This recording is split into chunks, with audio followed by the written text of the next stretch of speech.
We were on Highway 95 going through the center of Nevada. Coming down, my student was driving, and there was a truck coming the other way, and then all of a sudden we saw two plumes of dirt on either side, so we didn't actually see the actual impact, but we saw split second afterwards, and these two vehicles, one went this way, one went that way, and it ended up in the dirt on the side. So we pulled over.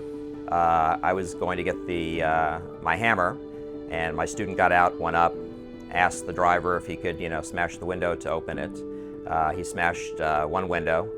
Then I got up there with the hammer. The other truck drivers were there, and they were starting to pull the older gentleman out, the father. And I'm like, whoa, wait a second. I go, we don't know what his injuries are. Let's not pull him over a bag of golf clubs. I go, so I broke out part of the back end of the, it was a brand new Porsche.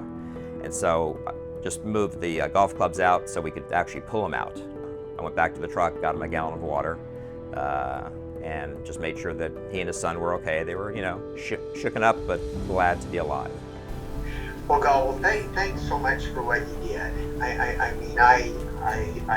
know those people are much appreciative, and it's selfless acts like this that, make us realize, hey, there's lots of good people here in the world. We are very blessed to have good people, and thanks so much for doing that.